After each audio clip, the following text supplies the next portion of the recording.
చూడండి మంచి రాణి పింక్ అండి. రాణి పింక్కి ఎల్లో బార్డర్ అండి, ఎల్లో షిబోరి బార్డర్ అండి. మొత్తం బ్రాసో జార్జెట్ అండి. ఇది మొత్తం సెల్ఫ్ కలర్ ఫ్లవర్స్ అండి. స్మూత్ క్లాత్ అండి, క్లాత్ కూడా చాలా స్మూత్గా ఉంటుంది. దీని పళ్ళు వచ్చేసి ఇలా ఉందండి, షిబోరి పళ్ళు అండి. పళ్ళు బ్లౌజ్ సేమ్ ఉంటుందండి.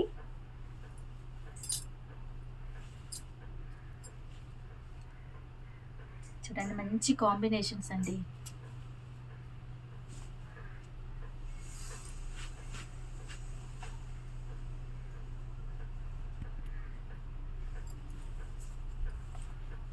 సారీ వచ్చేసి ఫస్ట్ టైం డ్రై వాష్ అండి, తర్వాత హోమ్ వాష్ చేసుకోవచ్చండి.